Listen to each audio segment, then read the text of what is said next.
Shalom Aleichem, parachat de la semaine, parachat Shelach. On voit dans la paracha la faute des Meraglim qui ont mal parlé sur Eretz Israël. En parlant de mal parler sur Eretz Israël, il y avait une fois quelqu'un qui est parti voir le Chafetz Chaim. Il lui a dit: je veux faire ma aliyah en Israël. Le Chafetz Chaim lui a dit: ah oui, ta aliyah, que tu es bracha ve'atzlacha, mais je te mets en garde. Eretz Israël, c'est une terre où il y a une influence de dire du lachon hara, de dire du mal.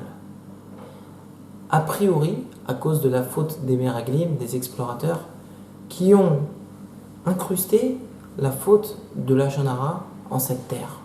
Donc du coup, si tu veux faire ta aliyah, prends garde et fais attention de ne pas tomber dans cette terrible faute de lachon hara. Pourquoi je vous dis ça? Parce que Baruch Hashem, il y a de plus en plus de aliyah de France vers Eretz Israël. Et le problème, c'est que le français, il a ses principes. Et il dit: écoute, moi c'est pas normal, j'arrive pas à m'intégrer comme il se doit dans cette terre. Pourquoi? Parce qu'on n'a pas la même mentalité avec les Israéliens. Les Israéliens, ils sont comme ci, et ils sont comme ça, et c'est pas normal que ce soit comme ci et comme ça. Moi, je n'admets pas que ce soit comme ci et comme ça. Je veux que, absolument. Et du coup, le français, il reste avec ses principes. Et il vit en Israël à la française. Il n'a pas envie de s'intégrer. Et je dis: bah oui, c'est mieux. Comme ça, moi, je garde les bons traits de caractère et je les transmets à mes enfants. Alors, c'est vrai, mais pas vrai.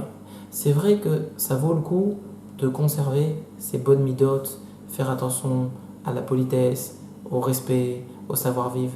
Évidemment, c'est très important. Mais l'erreur, c'est de ne pas vouloir s'intégrer et d'apprendre des bons côtés qui se trouvent chez les Israéliens et des bons traits de caractère qu'il y a à apprendre chez eux.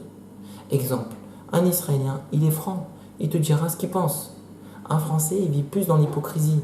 Malheureusement, en France, on a plus grandi comme ça, avec le fait de paraître, etc.